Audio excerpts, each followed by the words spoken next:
the recording started. Hi, my name is Roy Canterbury. I'm going to be your host today on Archery Talk 101. And we have Brandon on the line with us today, and we're going to talk to him about archery and see what's going on in his world and just have a whole lot of fun talking archery. Welcome to the show, Brandon. Hey, how are you? How about if you introduce yourself and tell us a little something about you? Um, I First of all, introduction, I suppose, would be nice. Brandon Gray out of McAllister, Oklahoma. Um, I've been shooting since about 12, and it's a lot of fun. I've cycled through a lot of different things, so it's and I've found joy in most of them in the archery world. So just might as well keep going at this point. So, what are you shooting now? Um, well, I'm kind of in between. Um, I competed in barebow last year, barebow recurve, and this year I'm switching to do compound.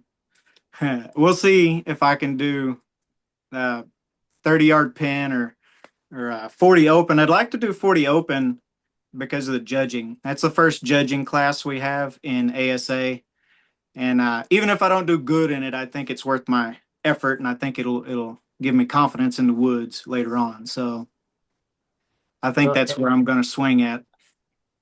I like doing the 3Ds for the judging aspect Yeah. because, you don't have a known yardage when you're hunting.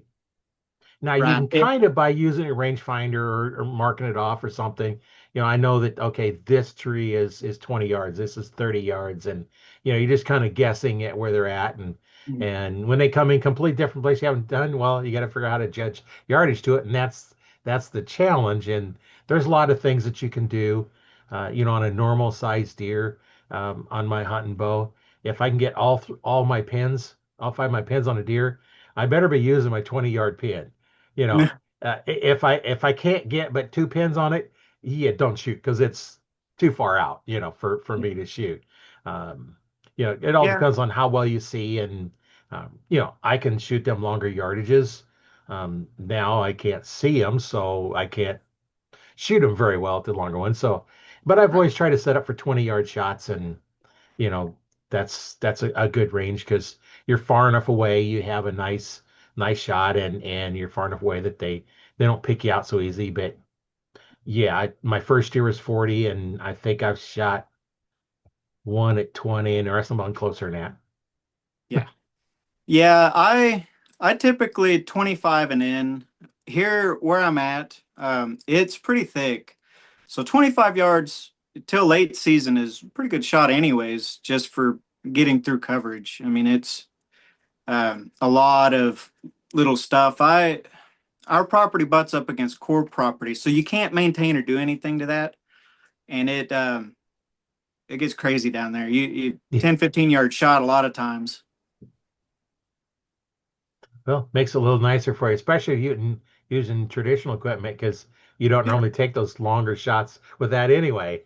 No, no, 20 yards is my max. And for most people, and that's after I competed a full year with barebow recurve, and still 20, 25 yards is a max I'd shoot on a whitetail. On an elk or something like that, it's a different story. It's a lot bigger, but um, that's just my personal preference on it. 25 yards is still kind of pushing it. But so I went out to McAllister for their they have a traditional only hunt out here at the McAllister ammunition plant. And I had a good buck between 30 and 35 yards, but I don't like tracking them, and I sure don't like wounding them. So I'd rather just look at him and get a picture. Yeah. Yeah, and sometimes those are memorable. So you're watching them with the camera, and they do some weird stuff, and you get it on camera, and it makes Yeah. for cool videos. Yeah. They're all the animals' behavior is pretty fun to watch if you can be still long enough to do it. The woods really come alive when you're able to sit still long enough.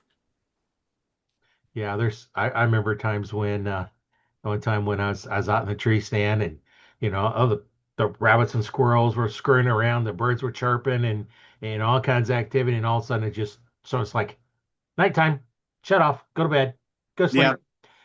Squirrels weren't moving, the birds weren't making any noises, nothing. It just like Mhm. completely silent, like he was the only one in the whole forest. There was no other animals around because they weren't making any noise. Right. Yep. Yeah, it's peaceful when you get out there.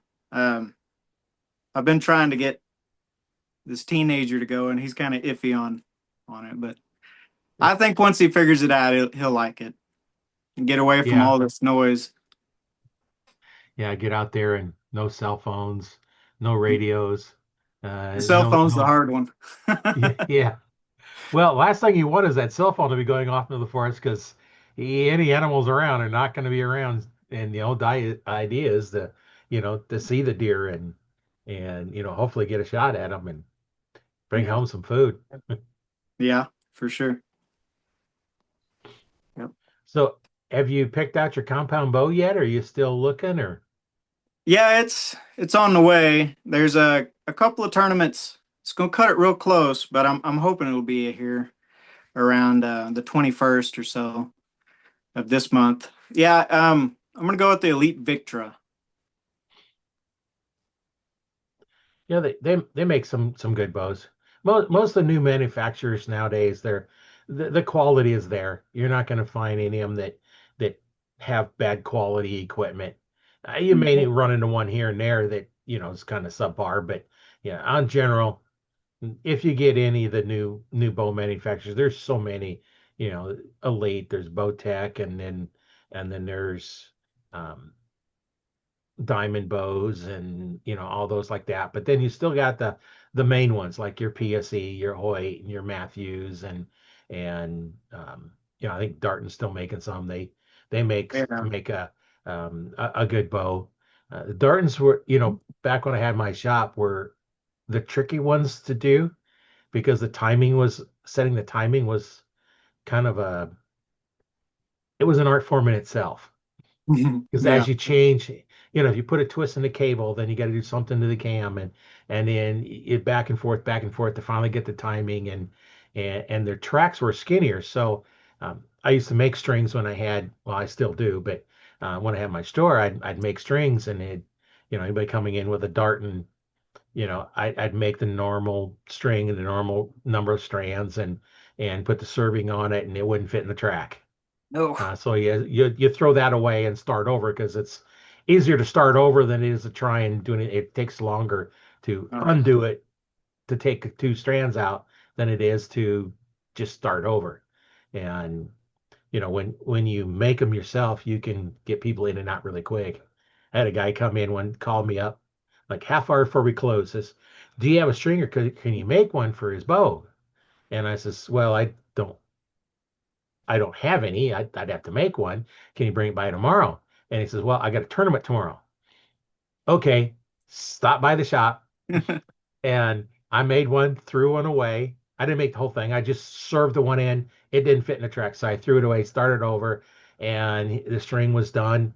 And he was leaving the store about 45 minutes after he walked in. Mm. I But wonder then how he. he had to go to the range and shoot to make sure because it was in a club they had a key could get any time, Yeah. and he had to go to the club range and start shooting to make sure everything was all set up because the new string isn't going to be the exact same length as the other one, and it's a new string. It's going to act a little bit differently. Now, when I made mine, they didn't have to be stretched after where you'd have to worry about shooting them in, just because of the process of making them. I pre-stretched them before I even made them. So, uh, but that's the advantage of going to a shop when you have somebody that makes strings right there on the spot and in and out, and away you go. Now, Yeah. most shops you don't have that because either they're backed up enough they have one person to make strings, or they order them in, and then you can't do that. But he knew I made them, so he was able to do that. And I don't know how he Yeah. did in tournament. I don't remember if I ever asked him or he told me, but at least he had a string. Yeah, at least he got to go. I mean, it's better than sitting in the sideline. So, how much have you shot compound bows? I used to. That's what I started out. So from I don't know, 12 to just here in the last few years, really. I've dabbled with traditional stuff, but never like really dedicated to it. And then, Lancaster and all the stuff with barebow, it got me hooked. So I had to Yeah, try it. And it's fun. I really thought I was gonna like indoor more than I do. It's just not my jam. I want to be outside and field 3D, 50 meter. All of that's fun to me. being outside instead of being inside. It's Field has been so far my favorite. You get the distances, things vary, and you get to shoot more than once at that target. That's kind of the downside on the ASA stuff. You shoot once and you move on, and for a lot of us in Oklahoma, I mean it's a 2 hour drive to any of the courses basically, but we're trying to fix that. There's a lot of new courses that are supposed to come in this next year or two, so hopefully we'll be hour and a half pretty soon for everybody and really bump the numbers up. yeah. Or just start one when you're at there. You don't have that hour drive. Well, that's the plan. Next year, we're going to try to host one here in McAllister if we can get all the details worked out. So, Yeah, I know there's groups that I've talked to that there was no place around. Nobody had his shoots anywhere close. Who wants to really drive 2, 3 hours to go to a shoot and then then do the shoots? You're going to have to spend in a motel and then come back and then you got to go in the day before because generally they start real early in the morning. And who wants to get up at 3 o'clock to drive to shoot all day long? So they've started just a small group to, get 2 or 3 people together and grow and grow. And next thing you know, they're hosting events and it's right there in their backyard. And that's the nice thing about archery. You can start off with 2 people getting together and shoot. And it's like, oh, you got to play shoot. Oh, okay. And then come shooting smart. It might be just if you have appropriate place in your own backyard. mhm. Yeah, you got 15, 20 yards. That's all you need. Yeah. Yes, you, Well, as you long as don't, the neighbor's not too close behind you well, there. yeah, don't yeah, don't shoot down, people. You get in trouble. yeah. You know, you My know, buddy, some you can't shoot them, they consider it a firearm. And yep, other places, as long as your arrow don't leave your property, they don't care. yeah, yeah. I lived in Broken Arrow for a while, and it, they've got some clubs and stuff, but it's a pretty good drive from where we lived. So my buddy, he'd crawl up his pine tree in the backyard in his saddle and shoot straight down in the yard. And the new neighbor didn't like that, so he got a good talking to from the police. Oh, well, as long as he's So not shooting towards his neighbor's house. yeah, really, up in the tree shooting straight down, that's the best scenario. I mean, you're not going to hit anything from up there. Yeah, except the dirt. So, yeah. Unless you Yep. ricochet off a rock or something, but that generally you just destroy your arrow. Yeah. Yeah, especially at the carbons, they just kind of explode on you. Yeah, aluminums kind of do the same thing too. So Yeah. normally they don't like hitting hard objects. No, I've pushed inserts in those aluminum several times. I tried stump shooting with one time. That's not aluminum's not the way to go for that. No, they'll bend. They'll bend and deform. Yeah. Carbon stand up a little bit better, depending on the carbon. But I took one night I was shooting after I worked all day. I worked, I had my own shop, and I'm got my broadhead target out, and I'm shooting, and I completely missed the broadhead target as well as the normal backstop. Stuck a muzzy broadhead into a concrete block. Eh, It stuck in the block and cracked the insert and broke the shaft back about an inch or so. And I reached up there and pulled the broadhead out of the block, and it's still in my mix of heads to hunt with. Yeah. It Goodness. didn't hurt broadhead at all, and Hmm. I didn't stick it in a long ways. It just enough that it just stuck. Yeah. Yeah, that arrow took a lot of that energy. Yeah, and I just cut it down. My son was shooting all kinds of stuff, and he wouldn't shoot a very powerful bow, so I just cut inch or two past the crack, and he shot it, and I was like, okay, that's one of his arrows now. Yeah, He would shoot for hours. I've got a pile over there, kind of like that I I'm getting in trouble for. She's trying to throw away all my stuff. I'm like, ah, it's good stuff. Yeah. They're good for kids that are shooting, your really light bows. Yeah. Um, because they're playing in there. They're just out there having fun sending arrows down range. Yeah. Yeah, and like I was shooting 600 spine for the barebow last year. And so you can cut them down and they should work for him in a year or two. So if if I can keep them piled up and not get thrown away, I think it'll work. Yeah.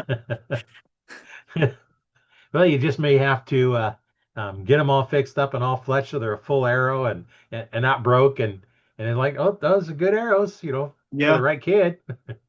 Well, they're piling up enough. I think she's ready to get rid of all of them. That's the problem.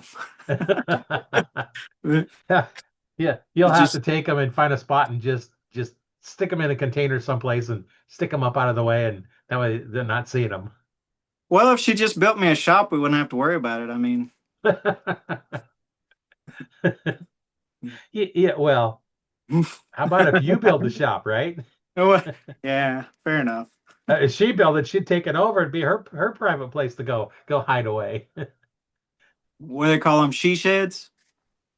Yeah, it should Well, be a me shed. yeah. Archery shack. I'd kind of like to do those where they do the shipping containers and then a big roof that Oh connects them. yeah, That'd be nice to have targets in one side and then you could have your targets set out in front. So you have a good shade all day to shoot too. well, The they're the they're end about 40 feet goal, long. yeah. The end goal is to have an archery club here where I can teach. So having those kind of things would be nice.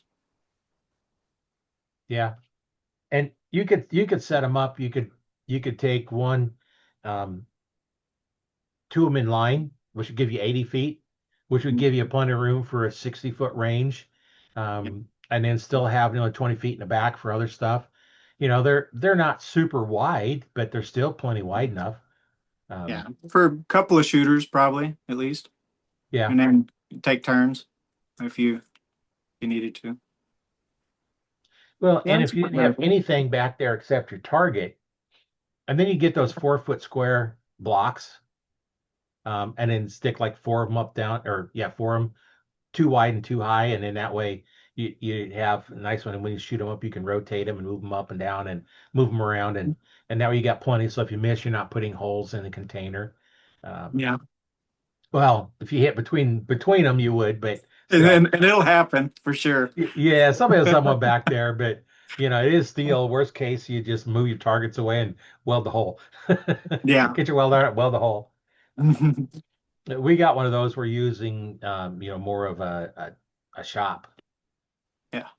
Yeah. We've got quite a bit of stuff in there, and you just got to get it. It sits on four spots. So all you have to do is get four spots for each of the four corners, level and supporting enough. I just put some landscaping bricks down, and they were big ones, and filled them with concrete. And of course, when they set the back down, they set down, but the front they couldn't get all the way down, so I had to drop it from a couple feet up, and of course it cracked the blocks. But Yeah. yeah, and Boo.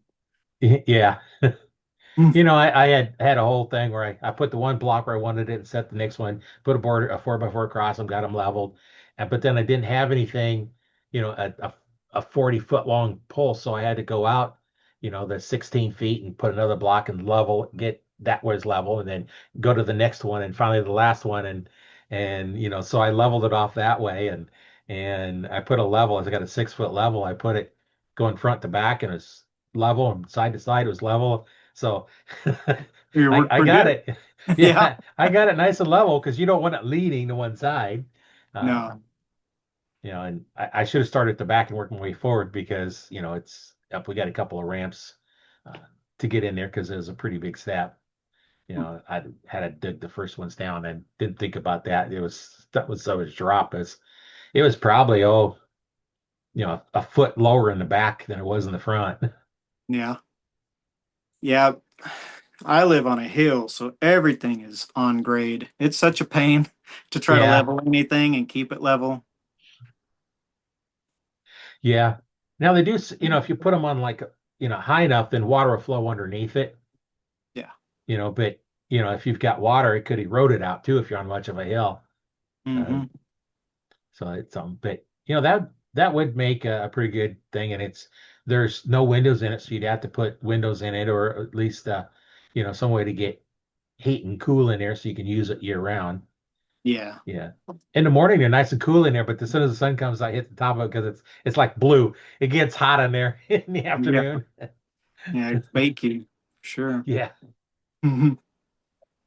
Yes, I know one of the things that we offer in the Arch Talk 101 Facebook group is, we'll critique your form, and if upload a video of your shooting, we'll critique it.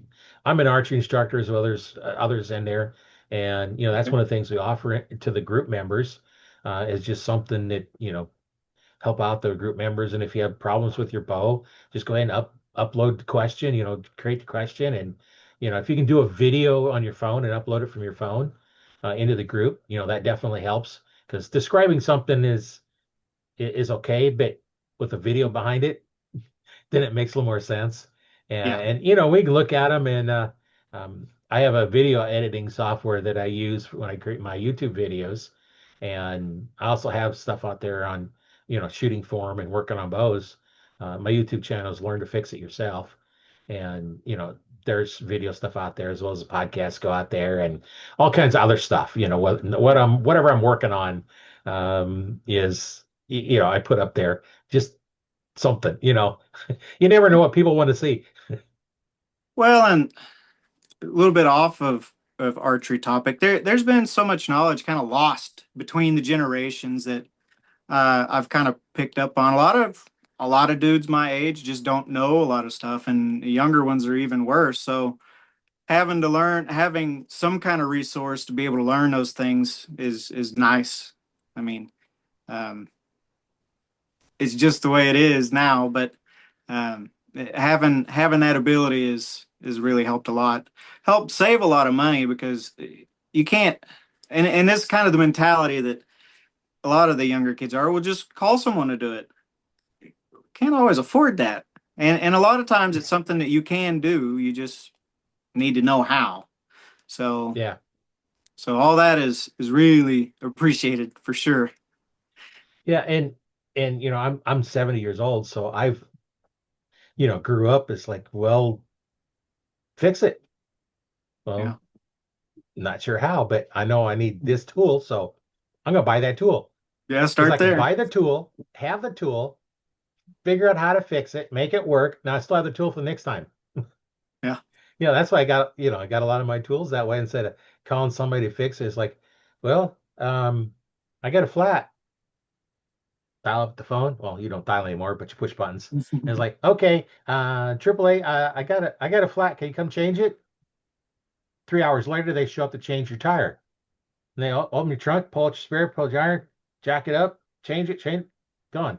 They were there probably 15, 20 minutes, and you had to wait 3 hours just for them to show up to do a 15-minute job Yeah. when you had all the tools in your car. Hmm. Now that may Oh, have, the power impacts that take them off easier than the old four ways or whatever, but yeah. I still carry a four way in my car, and Mhm.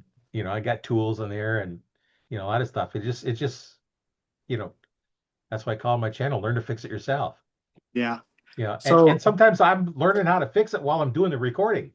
yeah, yeah, learn as you go. Well, if you have a general idea, if you've done something like that similar, then it's easy to kind of skip into it and learn as you Yeah. go. Well, and the But more of it you do, the easier it is to figure out what the problem is. yeah, right. So like changing tires and stuff, I've got to where I keep a floor jack in the back of the truck. That's one thing I picked up from my grandpa, and it's where it's at. I Yeah, I'll I've got a I'll small never one in drive a little. without one. I got a little small one in a plastic thing that you just put on there and jack it up, and Yep, and keep a little wheel chock in there because you need to chock your wheels, yep, so it don't slide, because if you're jacked up, you're on wheels, so it can slide. Mm. and you just want to make sure you always. And it's not a big one. Don't need to be a real big one. You Yeah. know, in our trucks we have a big rubber one that we can use, but you know, keep tools in the trunk. I've got metric tool sockets or wrenches and sockets and ASA sockets and wrenches and pliers and um, yeah, I always carry extra stuff in there and you know, and there's all kinds of stuff. I even have a round file in my, as I like, I don't know when I use this round file, but I got a round file in there, a Just in coarse one case. too. You know, you never know, and you know, carry extra fuses and stuff like that because you never know. If fuse blows, you know, you might be stuck. You know, you gotta Yeah. change it or something, and you know, it's sometimes it's an easy fix. Um, I know on the car I'm driving a 2004 Toyota, air conditioner's working. Next day, it wouldn't work. Well, it's one of the things: fuse, relay, or the compressor. I don't want to change the compressor, so I checked fuse. Mhm. Fuse good. Pulled out the relay. Relay was bad. So put a new relay. It's like a $14 part. Got air conditioning. Yeah. There you go. Yeah, And you didn't have to there's wait forever. no. I have another one that I had a deer with, and I had the fuse, the relay in there, and I took it out. I was doing something. I was checking because we had problems with the car. You'd go to hit it start, it wouldn't start, and and there's a neutral safety switch, but that didn't seem a problem. So some days you put it in neutral and it'd start, and other times it wouldn't start at all. So I was recovering from another accident, and we had to get that car running. So I took it to one of our neighbors up here as a mechanic, and he actually he couldn't figure out exactly what it was. It's because it doesn't do it all the time. And he actually wired in one straight to the starter, so I can just hit this button and it'll turn the starter over. You know, bypass that neutral safety switch, but don't hit it Yeah. while you're driving because it'll engage the starter. Yeah. So since we did that, I think twice I've had to use that button. And one time I used it, just it didn't do it. I just went and hit it. But last time I put it neutral and it starts, and then it's weird because sometimes you drive and you stop for a few minutes and then it doesn't want to work. It's like Huh. so I had the relay out for the air conditioner on this one and forgot about it. I put it in a box in the house and with a couple other things in there. It's like, oh man. So I called up, I just bought a new one. And then I realized like, oh man, I had the one right there that was working because the other one was working. But it was like a $12 part. You know, and learning to fix it yourself. You know, I'm going through being an electrical engineer. You know, it's like, okay, I want to be able to test this. So I had to get the pin out so I could test it. So I looked it out and it's like, oh, okay, here's the contact. So I made some jumper cables and yep, sure enough, relay's not working. Relay went out. And, you know, if I'd have took it to a mechanic, it could have been easily $300 Oh yeah. for them to troubleshoot it and figure out what's going on. And I fixed it for $12 or Yeah. yeah, 12, $13. Which I don't know if it's this way everywhere, but a lot of them here, like if you go in to get them to read the error code or something, they'll charge you $50 up front. And I understand. I mean, they bought the machine, they've got time involved, but they'll charge you $50 up front to even look at it, and then you know if if you end up getting it repaired there, that just goes to the price. But so I mean, that $50 right off the bat to even diagnose it. Yeah. And you know, there's the machines you can get some inexpensive ones for pretty cheap. Um, now the cars run on what they call a CAN bus, and Bosch developed it. And I have a Bosch code reader that'll do all kinds of different cars. But when we bought it, I don't know, 6, 7 years ago, it was like a $300 meter. Yeah. Yeah. Now we've got some other ones that, you know, I think you can probably spend $50 or $100 and get one that reads the codes. Yeah. And Uh, some of them will be a little better at detecting some of the other codes that are a little more obscure. Um, but you know, you get the code. As you just look at, okay, what is the P302 code? It says, okay, this is what the code is, and then you can narrow it down and find them. But you know, there I don't think it probably threw a code because of the relay, but you know, that's when dealing in air conditioning, it's a couple of things there. But you got to make Yeah. sure you have the right gauges. to fill it. Yeah, I'm not good with vehicles and stuff. I'll admit that I stumble my way through it sometimes, but I usually have to. I have a cousin that's a mechanic, and I'll call him. I've broke too many things that shouldn't. I shouldn't have even been in that area. So I'm trying to learn. Well, sometimes that's what it takes. You learn. If you break something or make a mistake and it costs you more, it's like, well, you just paid for some education. Don't Yeah, do that. yeah. It can be expensive education, though. Yeah, I've had some of those. Yeah, Yeah, not as much in cars, but in other things I've done. It's like, yeah, okay, well, this was an expensive education and didn't get out of it what you expect to get out of it. And right. Yeah, yeah. That's part of life. It's just the way it is. So well, even at that, to get back on archery, um, you can learn archery on your own. yeah, Are you going to be really good at it? No, you might be, but how long you want to spend to get there? A good coach is going to get you there really quick.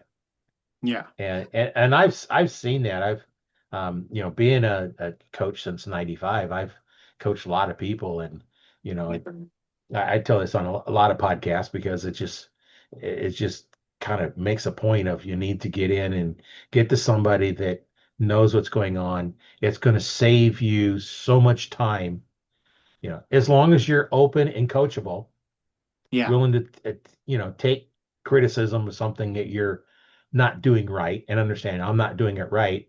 What ideas do you have for me to change it? And then try those changes. If they don't work for you, a good coach will say, okay, well, let's try this instead. Right.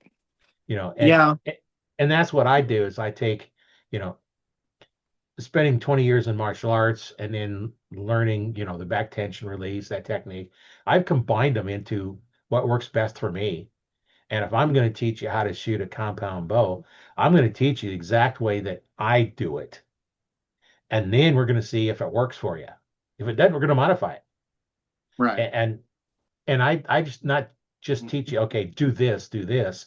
I'm going to say, do this, and this is why we want you to do it that way. Because Right. if you don't know the why, the how doesn't matter, right? Right. Yep. Yeah. And there's so many little nuances in it that so that's one reason why before I really want to start coaching, I want to be able to do the three main ones, barebow, Olympic recurve, and compound. I'm going to dedicate a year to competing in each three of them. And that way I know at least I can grasp a little bit of the nuances between them to help people. Um, yeah, I go to a coach in Fort Gibson for barebow, and we had to work through a few things that it felt good to me, but it didn't work right. So you just gotta Yeah. gotta get it where it needs to be, and if finding something that's comfortable and repeatable is kind of the first step, and then you can fine tune it in from there to get it exactly where it needs to be, and that's where coaches come in handy. Being able to video yourself and be open and critical with yourself about what you are doing wrong. I mean, it's easy to look and be like, well, it felt okay and it hit okay. Well, but did you do it right? If and for hunting and competition, I think it's a little different. Um, because in competition we're shooting lots of arrows versus hunting we're making that one good shot. And yes, everybody needs to practice, but the form to hunt with and the form on the line is different. I see a lot of people like on in the comment sections on these ASA videos and stuff talking about how they draw. Well, they're not just straight at the target drawing. They're coming up to draw, not sky drawing, but using the leverage to draw. And that's the difference. Yeah, you don't want to do that in the woods, but you're also not shooting 60 arrows that day or more. Yeah. Well, and And my thoughts on that is raising the arm and bringing it down. How strong are you at pushing your arm down? Because that's what you're doing. Yeah. And you're not very strong pushing down because they can take, put your arm up. I'll use just my hand lightly do it and push down, and you can't bring it down. Now go the other way where your arm is bent and pushing out. Oh yeah, you're going to push me over because you got the strength in there.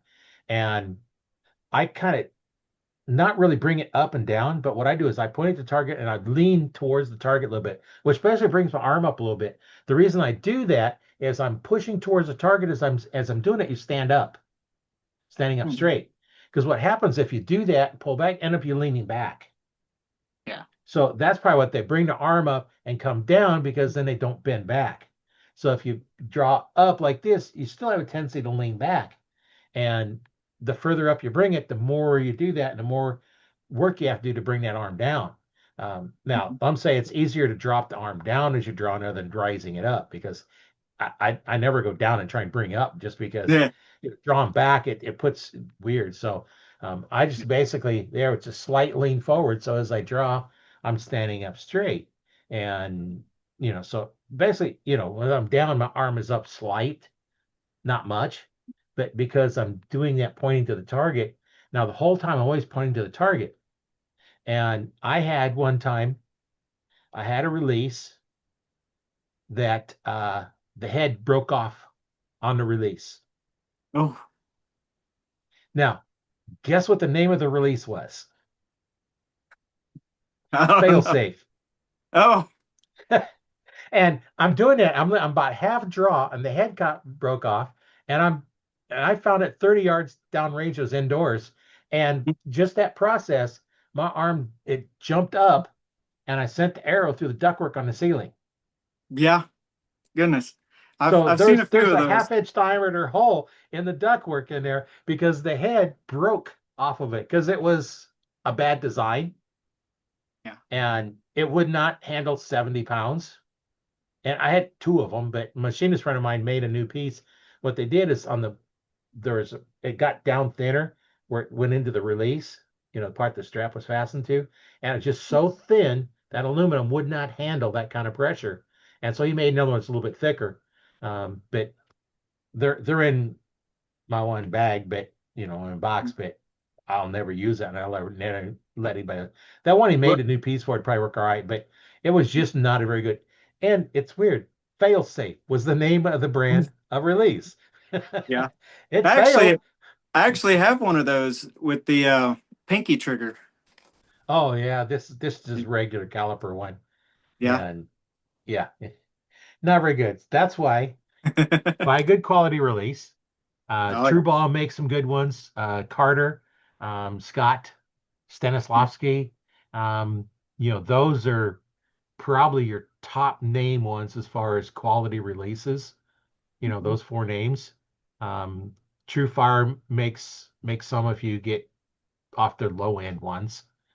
They make some okay ones, but that I have a True Fire that I got when I had my store as kind of a promo test to see if I like their releases.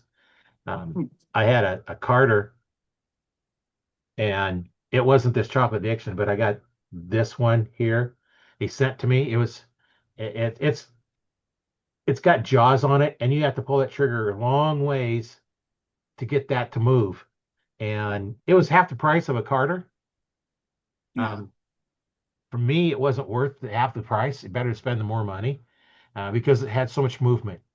And that's what you want in a release. You want zero movement of that trigger. Because as soon as it moves, you think about the trigger. Because if it's Hmm. moving, what are you thinking about? The trigger. Now you're thinking about the trigger. What are you not doing?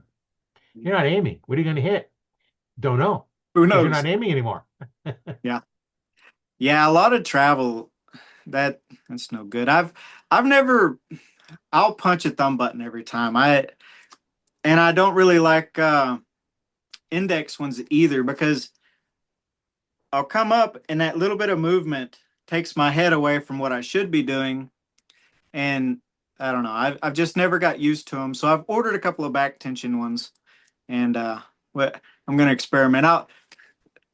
I'll send you a message and let you know how many times I hit myself. The only time I've tried one, I got myself pretty good. So, Well, but it's time.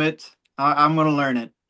I have shot a hinge type, but you got to really, when you draw back, all your pressure's on the index finger because anything back is going to make it fire. So you got to really put all that pressure forward as you're drawing back, and then you're going to aim, get everything all ready, so you're on target. Now you're going to start putting pressure on the other ones, and now then once you get pressure on or it's even, now as you start pulling, that hand turns back and that makes them go off. Now, if you have a handheld that has the knurled knob on it, take it off. Yeah. It's now in this one I had to have it on there because this trigger, only goes to, right here, so you couldn't use it. Now here's my carder, and notice I don't have it on there. So as I cock it, you can see I'm pushing really hard to get that to go off. And the advantage of that is bury it into your hand. Now I put this in that seam right there, bottom of my thumb. I can wrap this around. I'm putting a lot of pressure on this. I'm really getting a lot of pressure right here, but it's not going off. And now as you go in here, let's see if I can pull. I have some Libby strings I was making for samples of color combinations. Yeah. I gotta twist this up so I can get my release on here. There we go. So now, as I'm pulling apart, with my back muscles. I have this buried in here and it's not going anywhere. But as soon as I start pulling with my back muscles, it goes off. I didn't move my thumb. So if you watch, So are you burying it down into the crease of your right in no, here? no, clear back here. I Oh, don't know if even you can see that. further. Clear back here. Clear back here. Not here because now you have a tendency to push with your thumb and, Mhm. and not and not fire it. So now you're actually using your thumb, which has less dexterity than your index finger, to fire the bow. So Mhm. Yeah, that's the reason why I liked that pinky release for a while because this thing is yeah, you're pulling with your little finger, which yeah, you and can I do had that to with this really too. think about it. Yeah. Well, you don't want to think about it. So now it's buried into my hand completely up here. I Right. don't know if you can see where it's buried. It's buried up right there at my hand. So Okay. you've got your tip of your thumb, then the first joint, the second joint. I'm into the Hmm. second joint. And now I can squeeze this as hard as I want this way, and it will not fire because I got to pull back on the trigger.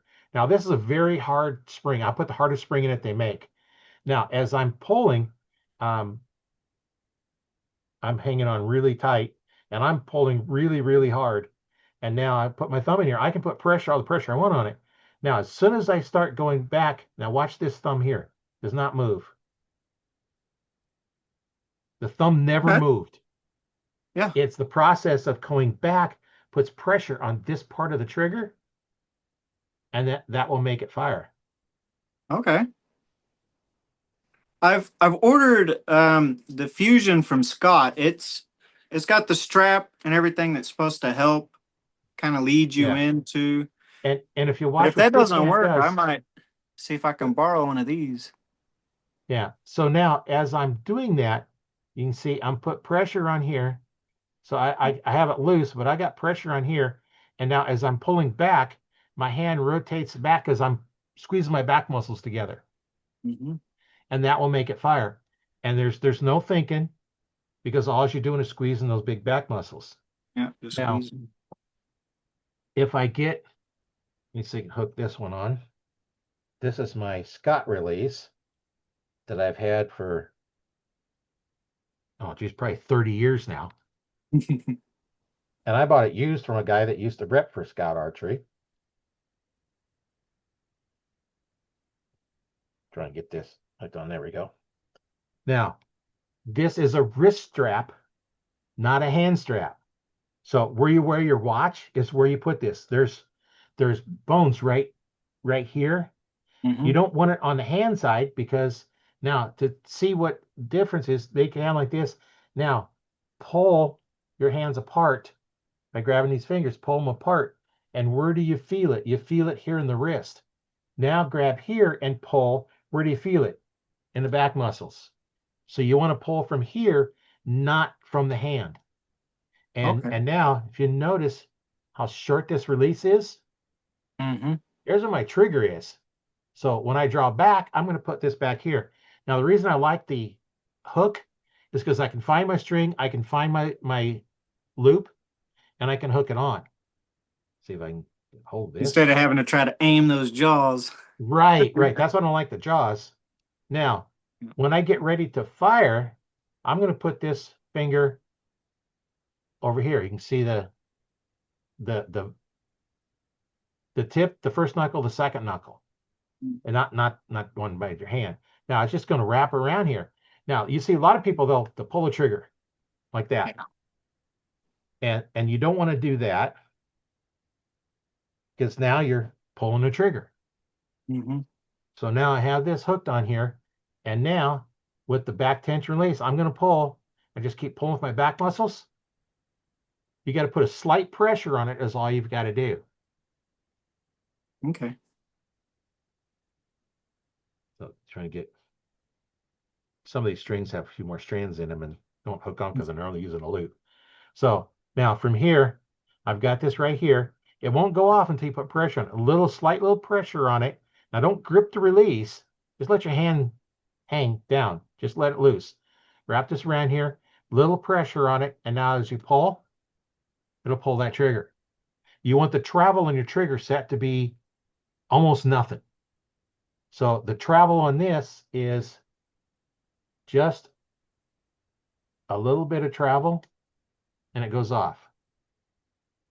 Now, Okay. if you have jaws like these, now this is also a Scott, but if you have jaws like these, in order to hook them up, you have to look down at your release and you talk to any archer that's looked down from their bow and the deer's looking at them. So you have to pull the trigger, Yeah. put this on, close the jaws, and do that while you're not looking at the string.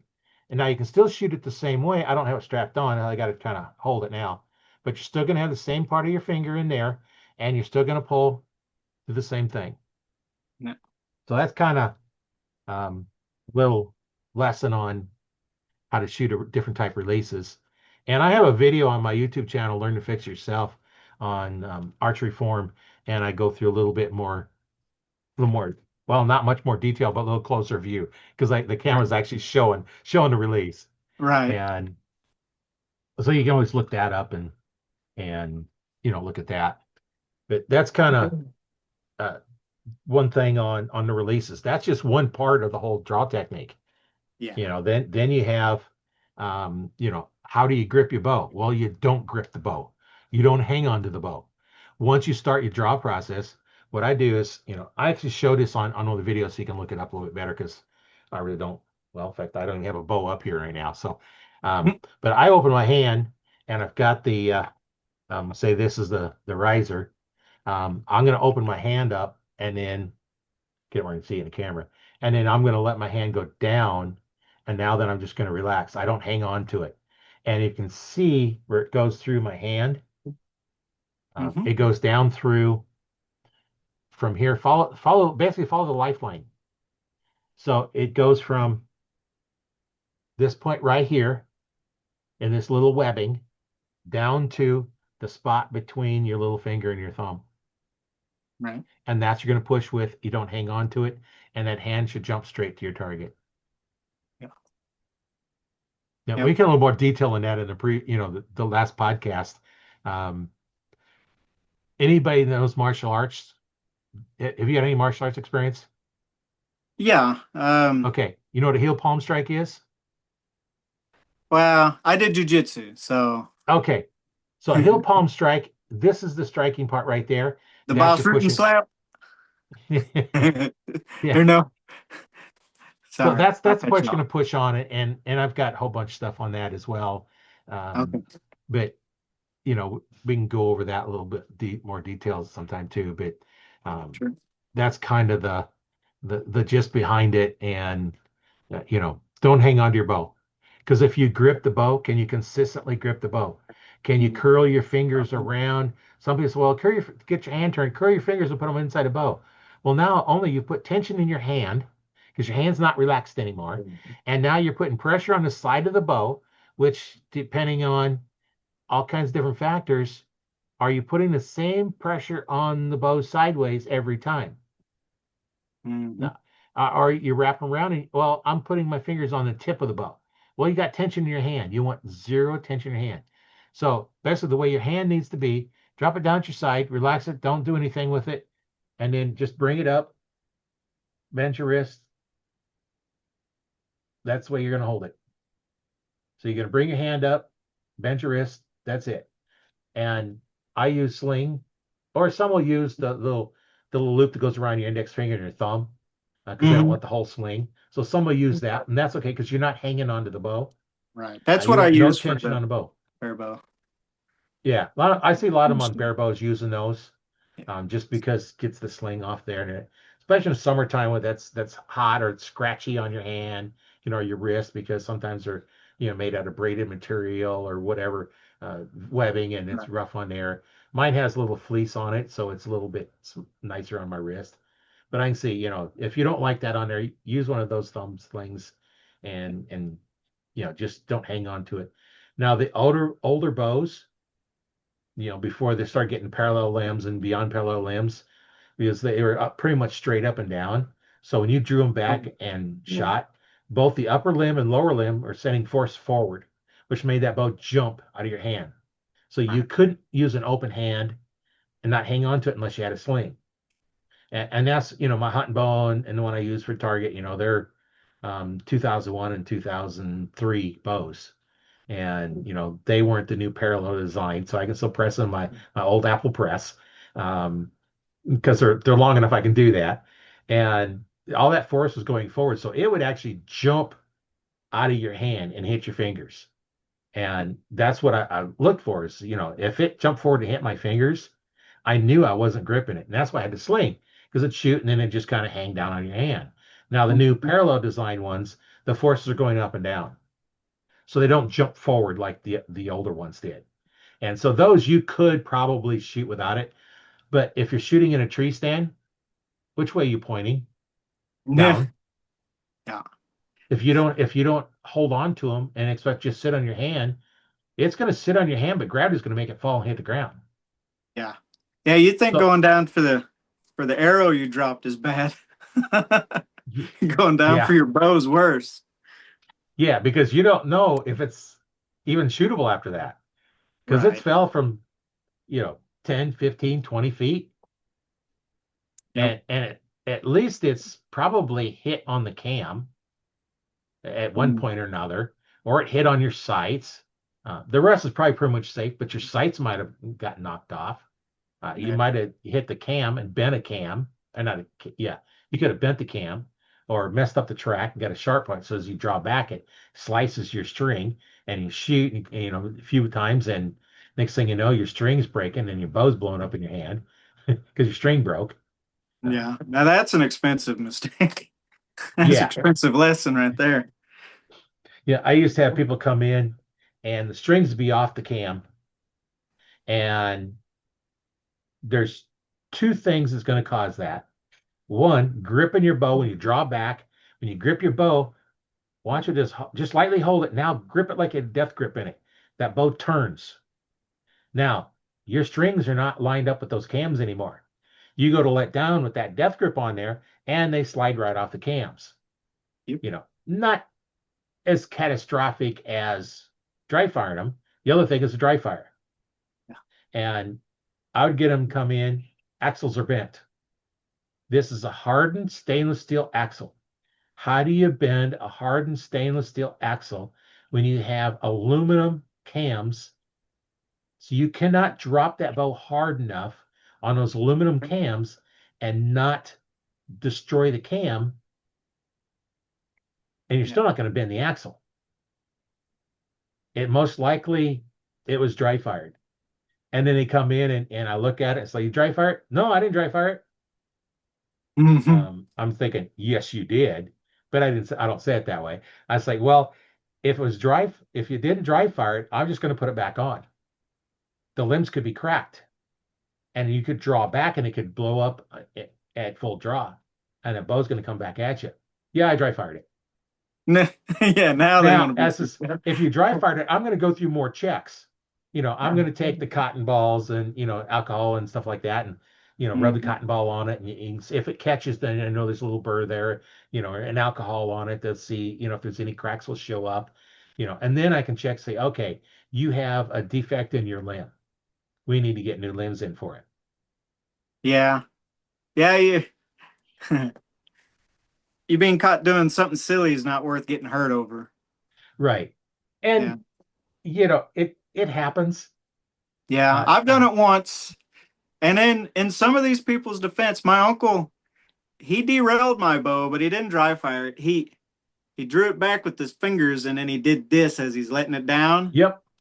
The day before season, it was Oh, in the shop, and they were backed up as in the shop for 2 weeks. I was salty over that. yeah. And that's the problem drawing back with fingers, because you draw back and you don't always keep it straight like this. You always turn it. Even people shooting them that way will turn a little bit. Yeah. But on traditional equipment, ain't a big deal. If you got a little twist in that string, but on compounds, them wheels, there's a track, and there's a very fine point between being in the track and going out of the track. Right. And I've seen much more dry fires when they let somebody else shoot their bow or draw it back. Just Yep. like you said, your dad drew it back with fingers, twisted as he let down, or you twist. If you do it with your fingers, it's like, well, I won't let go. You got my fingers. No, he I've seen didn't. them. I I've seen them slip out of fingers, Yeah. especially when it's a little too much weight for them. I Yeah. long time ago, I seen this video. Some of these guys think they can do more than what they have the ability to do. Like grab somebody's bow that's 70 pound, and most they could probably draw is a 50, and they're struggling and struggling. I watched this video. I laughed at that one so hard on that one. He finally get it, struggling, finally got it back, and the bow come back at him because he couldn't hold on to it in his hand. Oh, So this hand's holding the string at his face, and it slipped out of his hand, and the bow come back at him and hit him. yeah. And like, I you think got I've what you seen that deserve. one. Yeah. You I've got seen what you some deserve. kids do that too, where they're trying to push and then Yeah. Yeah, yeah. it's always funny when you have somebody that's small person, and a football player comes up, can't drop back, and this little guy's drawing a 70-pound bow, and he's not very big, and then this big football player struggling, Yep. can't get it to move. Yeah. Yeah. In high school, I ended up the second bow I ever had was a Martin Pantera's purple, Yeah. and my grandpa traded a guitar for it. He had a music store, and so it went up to 70 or 75, I think, and that's all I did in high school. I'd get out of baseball practice and I would shoot till dark or I couldn't stand it anymore. And I had a buddy come over and he's poking fun at me at my purple bow, and I said, "Here you go, try it." That he didn't want it after that. It was 65 or so, but I mean we were teenagers, but it's all in form and practice. And if you don't have it, you don't have it till you get it. Well, your archery muscles are used for basically nothing except archery. Yeah. How often do you push and pull off sideways Yeah. using those back muscles? Yeah. Yeah, nobody does except an archer. Yeah. Football players, they never practice that because you're never pushing for the side. You're never pushing off to the side. You might, running, you might be a stiff arm, but that's more forward than it is back, because you're not going to stiff arm off to the side because they're off to the side of you. Of Yeah. course, they're coming sideways on you, but, Right. that's just something that I don't know of any sport. Now, there may be some, if you know of a sport, make a comment. that uses those back muscles like that. Yeah. Well, it wouldn't be like that, but I wonder, swimming, would that use some of Well, those? assuming if you're doing forwards, you're going to come like this. Um, I you're not going The in and out. opposites. Yeah, Right. you're not going in and out. Right. That's fair. So yeah, I don't know of anybody. So if anybody listening knows of any sport that uses those back muscles, like squeezing shoulder blades together, let me know. Maybe some of the exercises, well, if you're down and pulling up, it's kind of using them, but not quite the same motion unless pulling off the side. Yeah. Yeah, I don't know. Archery and slingshots about the only thing I can come up with. Yeah, slingshot because you're doing the same thing. It's Yeah. like drawing. Yeah, when it's nasty weather, that's usually what I'm doing. I'll hang a sheet up and just do that. At least it's something I can do. Yeah, you ever get some little exercise bands and go through that. And I've got Hmm. some that they gave me when I was recovering from heart surgery to build some strength. And I started with I couldn't even do the lightest one, and then finally build up to that. And I can struggle. I can do all three bands, but I it's not quite ready to do much on all three bands Right. because that's not quite, but close to shooting a regular recurve or a Yeah. compound, Well, and those I'm not ready bands for are that. just super handy to have for archers. We take them to warm up before tournaments. Yeah, Uh, they're they're handy.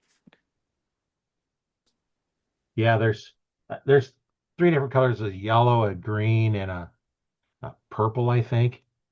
And I'm not sure, what the numbers are, the weight on them is, but I had some here someplace. I forget where they went, but They're in a they're safe they're here. place. They're hiding behind the monitor. Yeah. I got two sets of them, so I had one out in the living room where I use them out there, and but yeah, those are good because you can practice. Like what I'll do is I'll draw back, breathe in, exhale, go back to my anchor point, not exhale completely, but leave a little bit, and then exhale as I go through the rest of the follow through. So breathe in, let it out, and then hold, and then finish it up. Kind of get a process for doing that. And there's a whole lot you can do in just in your process of what you do, and figure out what works for you, and then go with do that every time, whether you're in a tree stand, you're at the archery range, in a tournament practicing, do the same thing every time. Clear down to your breathing. And me, I hook my release up to my bow, open my hand, so I'm not pinching anything. Open it up, and then open it all the way up, and then relax it down, and then and then because I got pressure on it, so I can do that, and then I bring my bow up and go through my draw process. And I discovered I think puts on your belt has a loop you can put your lower cam in. For the longest time, I was just there holding it, and it just, once I was like, oh man. So I put those on my 3D rig. I have it on my safety harness. So I put that lower cam in it, and that's how I hold my bow. I don't have to hold it. I just got to balance it in there, and it comes out real easy to draw. I'm all set and ready to go, and so I even use it when I'm practicing. I'll Yeah. put it in there before I start my draw process. I'll get ready. I pull my arrows and quiver. So I'll put it in there, and I'll draw it out and hook an arrow in.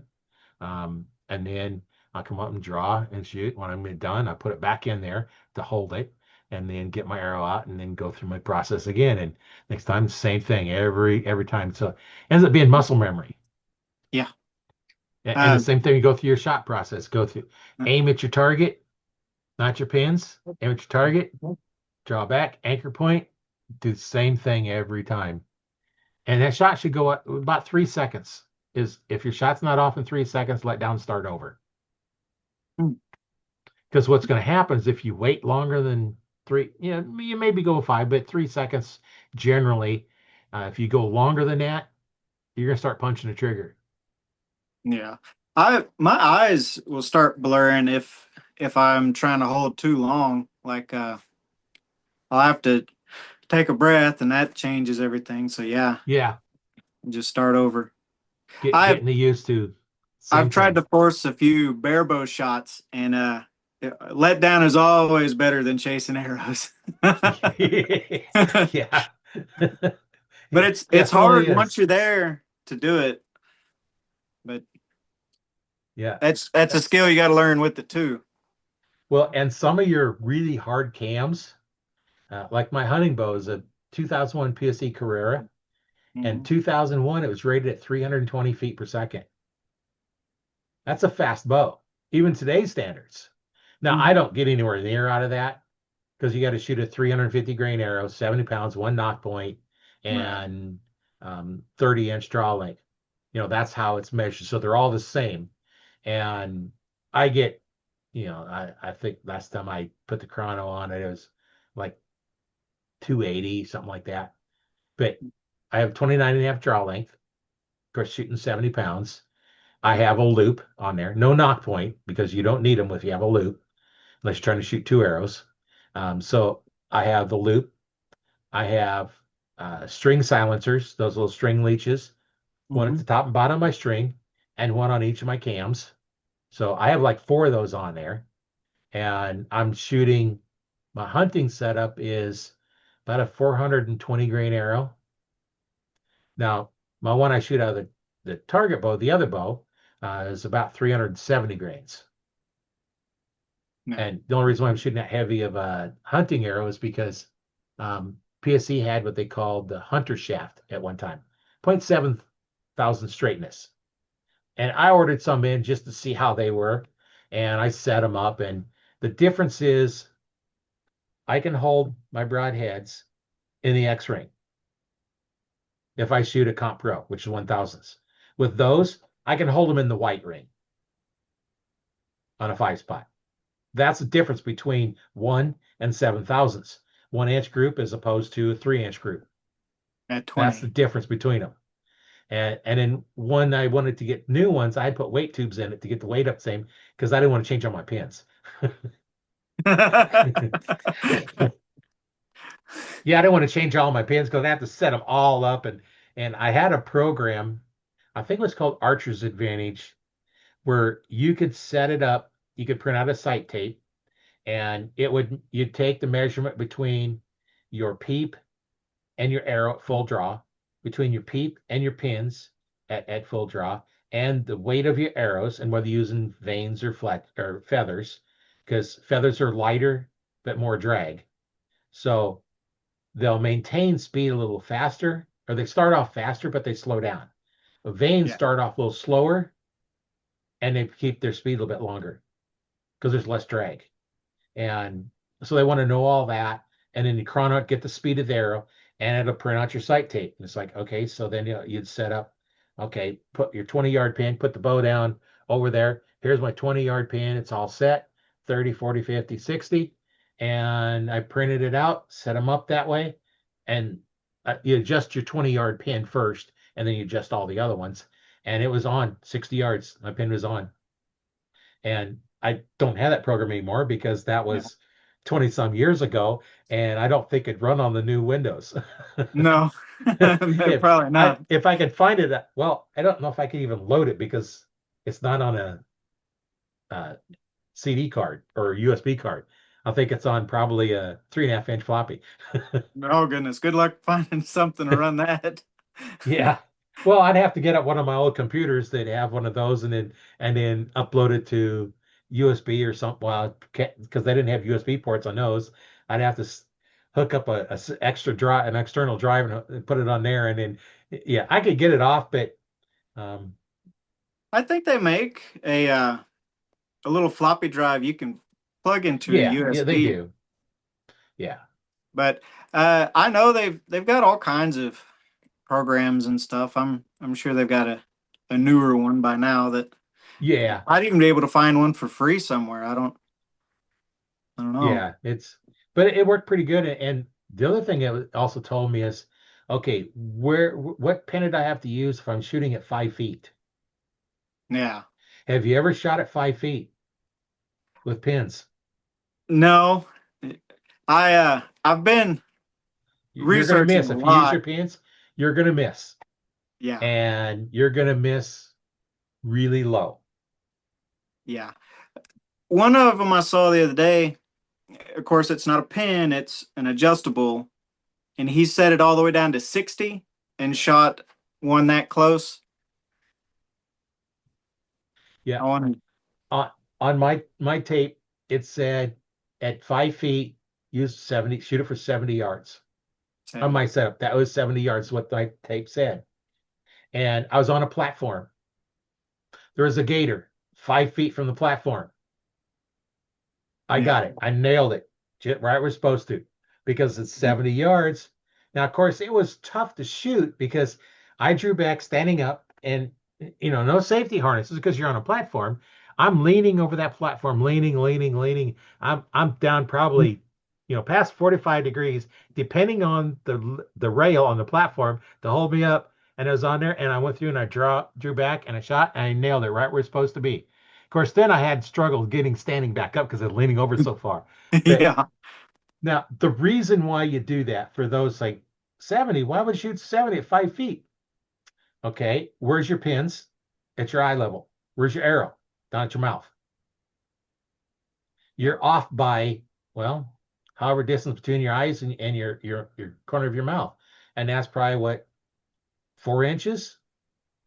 So your arrow is leaving 4 inches lower than your pins. At 5 feet, that arrow is not going to hit where your 20-yard pin is. It's going to hit way low. So now then you have to raise it up to get to that point. And that's what a lot of them don't understand when you're shooting it really, really close. That's why when shooting out of a blind, you got to pay attention where the arrow is, not where your pins are at, because right, you're going to shoot through your blind. yeah, Now, fortunately, some of them have a real long spot, so the shoot through screen. So it doesn't matter where it goes through because it's designed to not really mess with your arrow. It right, does, but at normal bow range, you're never going to see it. That's the problem. You go through all this detail, all this analysis. Here's all these things you got to consider. You're shooting at 20 yards or less. Uh, if I shoot 10 yards with my 20-yard pin, I'm off maybe an inch. If you're shooting at a deer and you're off by an inch, who cares? You know, no, that's if minimal. you're aiming at the top of the heart, you might hit the middle of the heart. Or if you aim at the bottom of the heart, you might just go down below it. So it doesn't matter that much when you're shooting 10 or 20 yards or under. Now you start getting under 10 yards, now you have to start thinking about, how much lower am I going to go, when you're at 5 yards or 3 yards or something like that, 5 yards. But the best way to do that, set up a target at 5 yards and shoot it and see where you're hitting and figure out what pin you have to shoot at 5 yards. Now, Yeah, normally you're not going to have a deer closer than 5 yards, but you might. I've shot them at closer than that. yeah, yeah. I've had a few get pretty close to me. I didn't get a shot at them. I had one come up from behind me, and I was on the ground. She's almost in my pocket, and I couldn't move, so I just kind of sat there. I was like, well, let's see what happens. Yeah. I could, if I could have done it slow enough, I could have touched her. She was that close, and then Yeah. she finally saw me. It was a funny interaction. Yeah. Yeah. I've been close enough. I actually seen the hair change colors when the arrow went through. So I'm looking at the spot where I'm shooting it, and I seen it turn gray right where the broadhead went through and sliced through the brown hair down to the gray color underneath, and I just seen it change colors, and Yeah.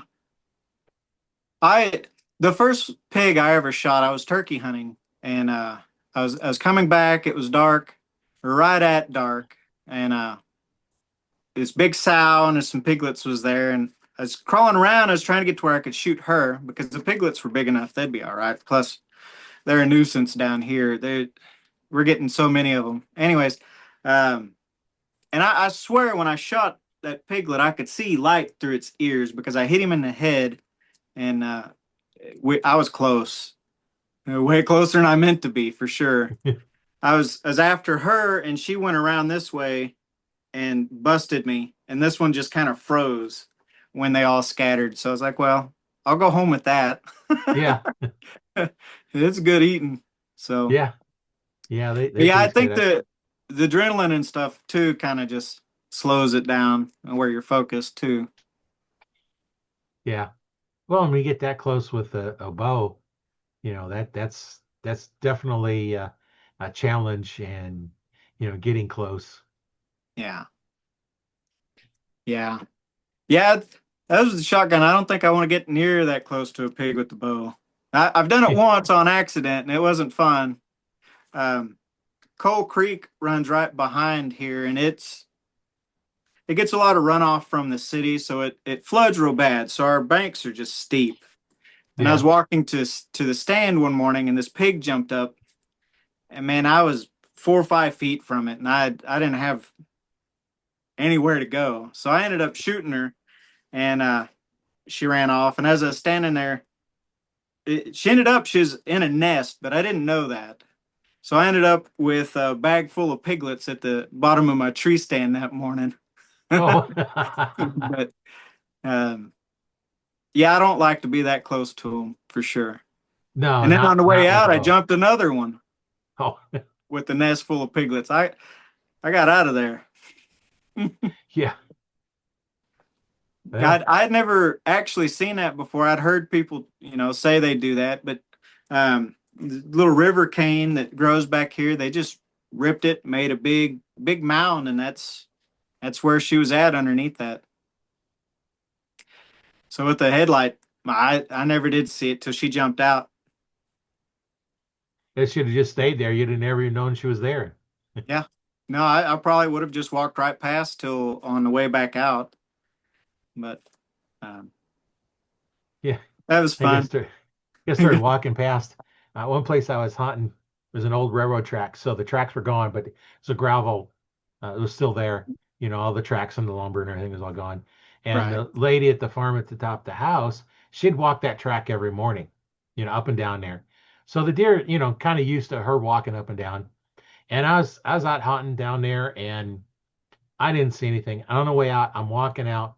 And I look over to my right. Here's a doe bedded down, probably 15 feet, 20 feet off the side of the walkway. And it just looked at me and I just kept walking because I knew if I stopped, it'd be gone. And if I Yeah. tried to come back, it'd be gone because that's not a normal thing. It's used to seeing her walk up and down there. So it was no big deal me walking up and down there, because Yeah. I was just walking normal to get out there. I hadn't seen anything. And, just walked past and you just never know. And I had one time, I seen this deer along the trail. It was a farmer's little road between a couple of fields, and there's road weeds and stuff alongside the road. And I said, I'm gonna see how close I can get to this deer. So I took off my boots. I was just in my socks because the boots always make a lot of extra noise.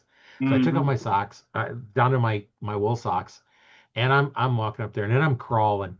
So now I'm going up there, and I'm 5 feet away from this deer, and I'm thinking, I can't shoot this deer because I can't get my bow in a position where I could draw because I'm basically laying, it's only about a foot high, the grass that I'm behind in weeds, and there's no way I can get even up to my knees and draw because I'd have to basically draw laying down and trying to sit up. So I just sat there for a while until it finally just got up and moseyed off. Uh, well, I'm definitely not that good yet. I've I've tried to sneak up on them, but I I've not had that much luck yet. Yeah. The only problem is I put myself in a position, there's no way I could have shot it anyway. Right. Yeah. If you would have really been after it, it probably wouldn't have worked out near that good. Now, a crossbow, I could No. have because, that would have been cocked. I just had to take the safety off, and I could have basically been there and just, picked an opening between the weeds and stuff and be able to get my shot off, or even a trad bow because you can shoot those laying down. They can be any direction, so you could be laying down and shoot one of those, but compound with sights. Yeah, no, because the arrow wouldn't stay on the rest. I'm leaning over. Yeah. You pretty much have to hold it unless you have a biscuit. But then, have That's you what I ever was about to shot it say. laying over? That's where the Yeah, biscuit would shine. Yeah. But have you ever shot it laying on the side? No, yeah. Yeah. How does that work? Because in the biscuit, instead of laying at the bottom, now it's laying over the side. So now it's changed the position of where it's at a little bit, where the pressure is. So I don't know. I've never tried to shoot with the biscuit sideways because I don't think I've ever shot with a biscuit. Yeah. I am not a they have a place, but I'm not the biggest fan of them. My son has one on his little bow. That's a good place for it. Yeah. They don't have to worry about the arrow coming off and stuff like that. And um, Yeah. you know, that's the advantage of the biscuit is your arrow's not going to come off. No matter what you do, you can turn any direction, it's not going to come off. It's going to hold it. The disadvantage is you have 100% contact with your fletching. Yeah.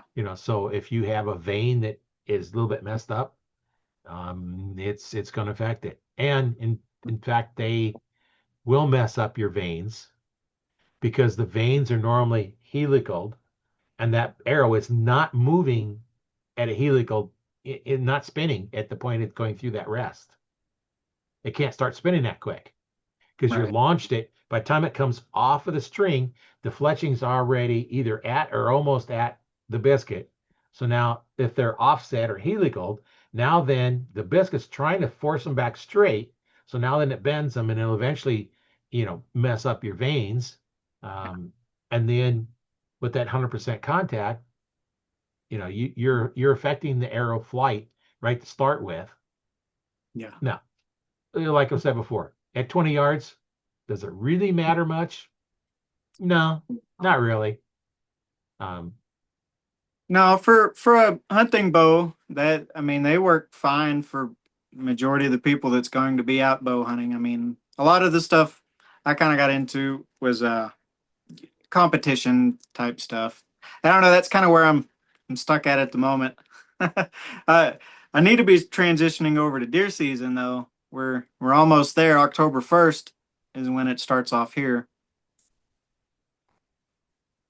you got it pretty early. It's ours starts in September 1st. September. It's when ours Yeah. starts. Are they still in velvet? No, normally I don't see them in velvet, but I don't normally go out real early, um, just because it's way too hot still here in Nebraska in September. Yeah. The last several years it stays hot here till mid-November, so it's not real fun. But I butcher most of them here myself, so I'll hunt in the mornings usually during the summer and kind of skip evening hunts. Yeah, it's quite warm in the evenings, and we're a little bit north of you, where it still gets kind of well, you got mosquitoes to worry about, and flies, and then if you can't recover it right away, it may not be any good in the morning because it never got cool enough to keep it in good shape. So, yeah, Yeah. summertime, yeah, it's pretty much morning hunts, just because it's just so hot and you don't have recovery time. Where during daytime, at least you can see it. You Yeah. can give it that hour or two, and it's not going to hurt the meat or anything. Last thing you want to do is kill a deer and then not be able to recover it quick enough and have a meat spoil. Yeah. Now, Yeah. all you've done is coyote food then, and it Yeah. costs you a tag. Hmm. You know, Well, and we've got a good coyote population around here. Um, s- since a lot of the fur stuff has kind of went away, a lot of the coyotes and bobcats and stuff, we're getting a lot more of them that it becomes a nuisance after a while for in yeah. a lot of different aspects. Well, and when the fur trade goes down, then the population is going to go up, and Mhm. eventually, nobody's getting them because the fur the value of the pelts are so low, and then eventually going to start going back up, and then they're going to get them coming in, and um, then they're going to raise the bounty on them, and once it becomes a nuisance, they're going to have to raise the bounty because are we going to go through all that work and not even recover costs? Right. You know, Yeah. it's not like My we're eating the meat, so it's right. just reducing the herd, and the only value on it is the hide. And, Yeah. you know, I grew up in the fur house. My grandpa, uh, before he died, was the oldest buying a fur buyer in Oklahoma. It bought for the longest time. They sent him a plaque and all that. But so I got to enjoy the fur house quite a lot growing up. Growing up, I mean, it was like 23 coons, I think it was the limit. And a few years ago, they just took the limit off because overpopulation, and you get distemper and a lot of disease in them that can carry over into your household animals and livestock. That's something a lot of people don't think about with fur. It's got a lot of negative about it, and the people that are doing it right, kind of like deer hunting, we're doing it to be as cruelty free and just get it done as possible. We're not out here to enjoy hurting animals or anything. God put them here for us to use and to harvest and to do our part with them. And keeping their numbers in check is part of that. Um, right. just out of disease, if nothing else. All the coons start dying from these diseases. It gets into your other animals. Well, what's the solution then? Are you going to go out and try to give every coon a shot? No, that's not that's not feasible. No. So there's a balance to everything, and finding it and trying to keep its fine line with everybody's opinions. But um, it the world's getting interesting, I suppose. Is a good Yeah. way to say it. Yeah. Yeah, I But guess that's kind of the more polite way of saying yeah, some of these wackos need to just go away. They don't have a sense of yeah. what's going on. My grandpa used to get a note every year from a guy in New York, kind of berating him about buying fur and all that. And a few years before he died, I finally asked him, Hey, have you got a note from that guy in a while?" And he kind of smirked and he said, "No, maybe I should send him one and see how he's doing." So it kind of like him, you just got to let a lot of these crazy people with their uninformed opinions just roll off your back. You Yeah. know, they don't want to learn. That's on them. So, Well, it's like you put out a YouTube video and somebody starts commenting about all this, and I had one guy do that. It's like, oh, thanks for promoting my video. Like, huh? yeah. Well, You thanks just for your don't care time. At what you least say. you You watched could, part of it. yeah, you just don't care what you say. You could just say comment. That could be anything you put in there promotes the video. Yeah. So Yep. yeah, pro or con, I don't care. I just, those that don't like what I'm doing, it's like, you know what? Thanks for promoting my video. Yeah. What other things you got to say? Just carrying a conversation with them. Next thing you know, Yeah. your video is going to be recommended to everybody. Yeah. There you go. Yeah, the way the algorithm and all that, yeah, my tongue quit. How that works is kind of crazy. It's above my pay grade, I'm afraid. But Yeah, I know, well, yeah, any sometimes you can't figure it interaction is out, but good. Yeah. yeah, they like it when you do a like and subscribe and comment and all that. They like videos that keep you engaged. So the more engaging you are on them, so all the people that don't like what we're doing, come comment, comment. I don't Yeah. care. Well, Now, now if you I'll start talk to getting anybody sassy and about just vulgar, about I might. everything. Yeah. Now if you start getting vulgar or something, yeah, then I might ban you from it and delete your comment because, you know, I do mine that are well, not politically correct, but I do mine such that anybody could watch them. Right. So I generally don't have any, bad language in them. Um, One may slip through once in a while, but I Mhm. generally, as I'm editing my videos now on this podcast, what you say goes out. Yeah. I don't edit podcasts. I edit my YouTube videos because I've always got stuff to take out, and sometimes I'll just cut that out and I'll just you know delete the voice on there. I'll just take the voice down so you can't hear it, and Yeah. then did go on. But if I have something that says something that I really don't want out there because I don't want, this, anything, you know, it's not made for kids, like these podcasts aren't made for kids, but I try to keep them so that, kids can watch them and, you know, if they don't like us talking about killing, they're probably not going to watch an archery podcast anyway. Right. Yeah. So,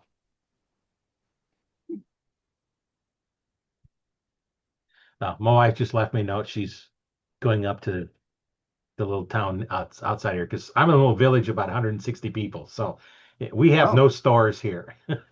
We have a yeah. post office, we have a church, and we have a couple trucking companies and a construction company, does, basically house repairs and stuff. Yeah. And that's it. Hmm. But at So least you I have a have, post office open 2 hours a day, 6 days a week. oh goodness. Where are you at? In Ithaca, in Nebraska. It's in between Omaha and Lincoln, basically. Ah, okay. So Yeah, it's a little village. out away from everybody. Yeah, we're That far has enough its away that ups and downs. yeah, yeah, definitely ups and downs depending on what you're doing. But it's a fairly safe town. You don't have to worry about people stealing stuff, and everybody kind of watches too. So Yeah. somebody's driving through that not normally here. We'll probably stop and say, I can help you find something because a lot of times they're looking for something that you know they don't know where it's at because it's just not here. I had Right. one guy come through and he's a railroad enthusiast, and there used to be tracks run through here. And he was asking about that because he's trying to find some information. I said, well, that's where they used to run. In fact, there's an old train car sitting there in the one guy's yard. But Yeah. there's the used to be a train come through here and they did a lot of stuff with it. And other than that, you can't go through here. There's no place to go through here. One paved road in, and there is two gravel roads out. And if we've had a lot of rain, you're not getting out the one because it floods over because it goes down close to the creek. And if the creek's up very far, it's going to be over there. And the other way out's, gravel road clear up to, um, a little bigger town. Wahoo is the next biggest town around here. And that's a gravel road going out there. So there's only one paved road in. It's only about a mile long. Hmm. Until you get into the village, and then um, it's basically they put oil down and gravel on it, and then Hmm. oil and gravel, and that's what our roads are here. So it's They do that a lot out here. yeah. Well, it's cheap. It don't give you any kind of a base for anything, but No. over the years it builds up. So now it's the middle of the road's higher than the gutters. Hmm. So the Yeah, only way you can fix it is grind it down. they get to where they don't want to do it at all unless you call them and harass them, and then they'll come and like do right in front of your house to Oh, calm the dust down, and that's about it. yeah. But No, we don't have much around here that it's got it looks like blacktop, but it's not because it's been oiled and basically tar and feathered. yeah, This is kind of that's a good explanation. yeah, tar and feathered. So yeah, it's nice being in a little small town. You don't have to worry about too much going on because there's no destination here. There used to be a restaurant when she was alive. She had a restaurant, and people would drive from all over to go to a restaurant, but that building's not even there anymore. So No, it's just a field. yeah. So yeah, no reason to really come to this town unless you're trying to come visit one of us. And So how far is it to the nearest bigger town? Like, it's about 30, 40 miles. okay, so not real bad. Same distance to Omaha as it is to Lincoln. Yeah. And we go to Fremont. We're right in the center of all three of them. So it's not too far. Yeah. I go into Omaha quite a bit, but pretty much anytime you go to town, it's 100 miles. Yeah, that's I'm not a real big fan of driving. I've had to kind of get over it some going to these competitions and stuff, but after about 2 hours, I'm done. Oh, yeah, Mm. yeah. Oh, one time I was going down to an event down in Florida, down by Miami, and it was like 26-hour drive. I drove it down. Well, a couple reasons. One, I couldn't take my favorite toys with me going Yeah, on a plane. they get But more grumpy. importantly, my uncle, which was 99 at the time, lived in the northern part of Florida, and a buddy of mine from the Air Force lived in New Orleans. Well, I'm not going to take a plane to Miami, then fly a plane up to the northern part of Miami, then fly over to New Orleans, and then fly back. And like, yeah, I'm not doing that much flying. Yeah, Um, because then I'm stuck. Okay, now then I gotta either have them take me to the airport or I gotta rent a car while I'm there and drop it off and then go rent another car. And then, yeah, that was just much easier to drive. And then I go I spend about a day and a half with my uncle and then about a day and a half with a friend of mine down in New Orleans. And, I hadn't seen him in a while and he's from New Orleans and I've been down there a few times, you know, seeing the sights from a person that lived there. So you get to go see the good sights. yeah, Went down there one year for Mardi Gras, and he took me off some of the back roads. Not on Bourbon Street. We went to Bourbon Street the first time I was there, and after that, we never went back until a girl I used to work with in the Air Force. She's actually from Nebraska as well. She had never been out, so we took down to Bourbon Street that time. But other than that, we never went. We never went there again because there's too many other things to go see other than this tourist destination. I want to go see the real stuff. Go have the real food. yeah. There's that's on one of the list of things I don't ever want to do is go down there on Bourbon Street during all that. No, no, thank you. I like people, but I don't like a lot of people at once. Yeah. Well, and when we went to the Mardi Gras parade, they took us to on some of the back roads that they weren't very crowded because that wasn't the main place to go view the parade. Right. There's people along the route all the way, and so we was able to go back there and go to some of the places like that. And I did it one time. After that, we never really went did that touristy stuff. We'd go out and one year I was down there and his girlfriend at the time, her brother and dad went out shrimping. And the first time I realized shrimp had a flavor to it. By the time you get up here, there's not really a lot of flavor to shrimp. And they got a bunch of little ones and had a big old pile of them down there. And oh man, them are good. Yeah. And then I'd have um, crawfish sandwiches. Mm. We call them crawdads up here, but it's the same Yeah. thing. Yeah. I'm actually going to work on getting this pond over here reestablished to try to raise some next year. Some crawdads here. So I like them. I like spicy food and stuff. So Yeah. I'll get down on them. Well, my one time when I had my store, we used to get crawdads in all the time, and sometimes we get some really big ones. And one of the kids that worked for me, he wanted to make some Alfredo with some crawdads in it instead of shrimp, whatever.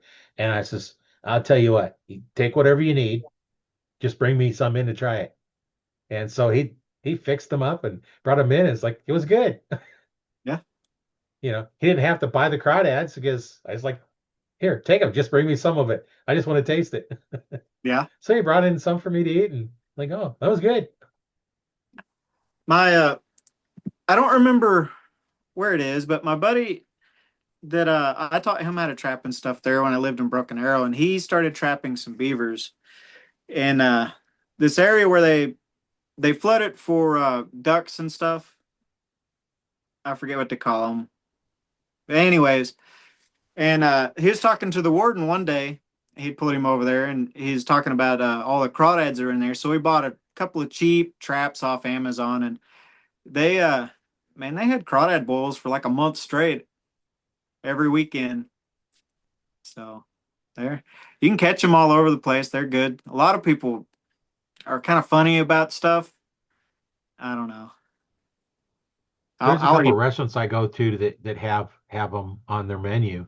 Like the buffets, they'll have them out there, and sometimes I eat them, sometimes I don't, just because you know it's a little more work, and then by the time I get to everything else, it's like, do I really want to go through that much work? And sometimes I have, crab legs and stuff, and those if you break them right, they just pull right out. Yeah. And so sometimes I eat them, and sometimes it's like, Yeah. It's more of an event than a meal. I mean, if yeah, you need to do a bunch and just get a bunch of people together. the little pieces of corn and all the other stuff they put in there, and and then eat them up. And of course, you got to soak them, get all the dirt and junk out of them. But Oh yeah.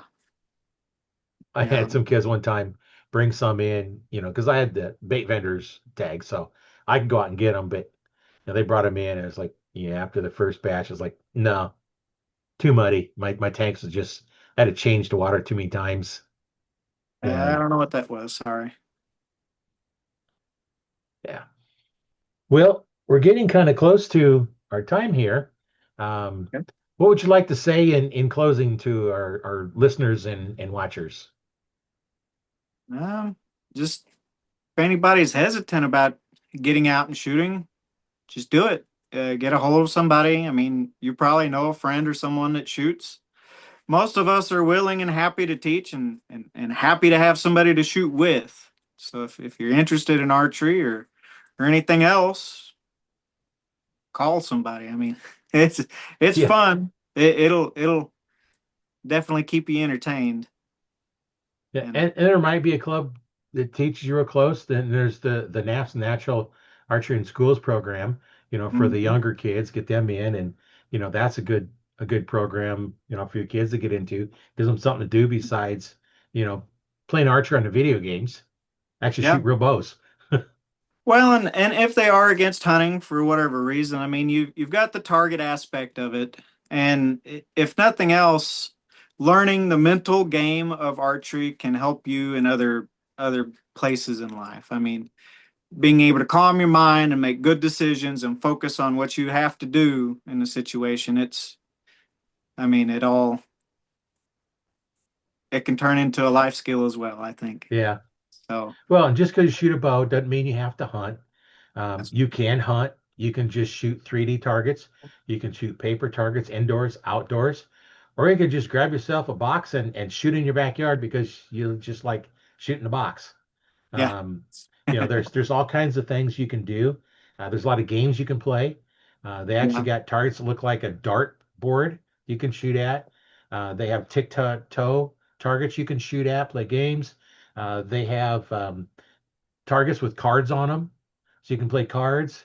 Uh, there's a couple other ones I'm drawing a blank what they are, but tic-tac-toe is kind of fun. You got 5 arrows, you need three in a row. So Yeah. if you shoot, you're going to shoot your 5 arrows and see who gets what.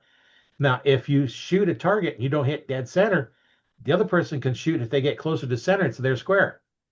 Oh, So it's not just because you have an arrow in the square, it's whoever's closest to the center wins that square. So, somebody's got three in a row and you take it away from them. Now they don't have three in a row. yeah. But you got 5 arrows to do it in. So, that's kind of a fun game to play. Yeah. And and then one of the things we used to do sometimes we take a shop vac with the port that goes up, put a ping pong ball in that airstream, and then bounce up Uh, and down. And you'd shoot at that ping pong ball, see who hits the ping pong ball. Because it's yeah. moving up and down, which doesn't lead to proper shooting technique. But No, but at because you're least trying it's to, some fun. yeah, you're trying to time it, but you can still use that proper technique and do there and then time it and then okay, start your shooting and then go. And so there's all kinds of games and just just getting together in a group. Some of the tournaments are more about having fun than it is, getting score and just That's what talking to it's other archers. primarily about for I think for most of us. I mean, there's a Yeah. few that want to go pro or are pro, but um, yeah, most of us are just out there to have a good time and get away from the week. So Well, and if you're pro, you have to go to the tournaments because you need the money yeah, because that's your job. right, Semi-pro, it's not really job all the time, but then you have your other classes where you're just out there. Yeah. Do you want to win? Oh yeah, you want to win. But you're out there to have fun. And if you don't win, it's not like it's hurting your pocketbook. Other than the fact that you had to pay to go to the event and right. maybe some hotels and stuff like that. But you go on vacation, you're going to spend for motels, everything else. Why not go on a vacation, do something you enjoy? Yeah, absolutely. And meet new people. I mean, Yeah. I've met very, I don't think I've met anybody that was really disrespectful or not fun to be around. You, we all get a little grumpy on the line, but it, as far as actually talking to people, I've not met a bad person out yet. So we're all generally pretty happy to talk and to share information and just gotta let us know. Yeah. And going to tournaments like the ASA tournaments, we're so far apart away from these tournaments. Well, sharing rides and stuff could be a way to, find a new friend, get to go to more tournaments and stuff. So it's just don't be shy. There's people today have a hard time talking to each other outside of a screen, and I don't understand it. I Yeah. I'll drive up to someone's house and knock on their door for directions. Still, I don't care. It got to quit being scared of each other. It's crazy. Yeah. Yeah.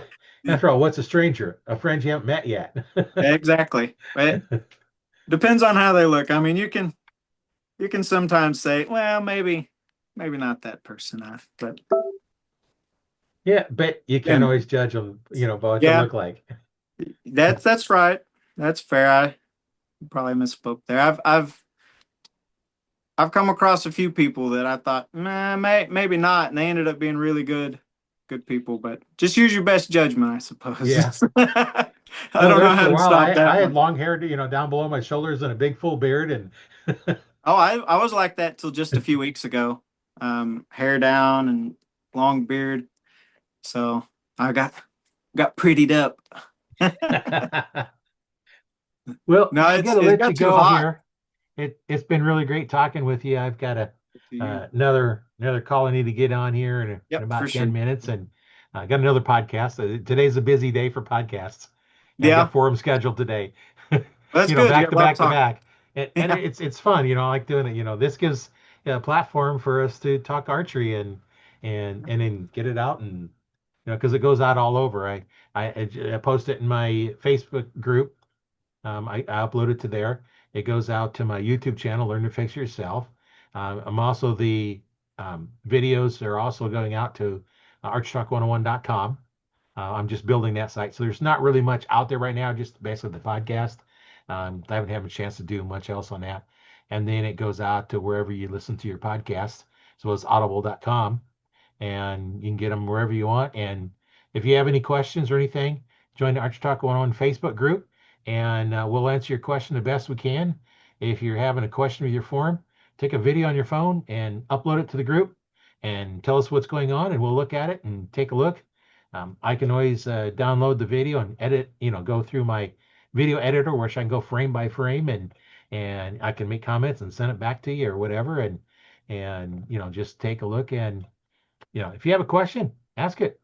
There's no dumb question. The only one that's dumb is one you haven't asked yet. So if you have a question, I'll guarantee somebody else got the same question.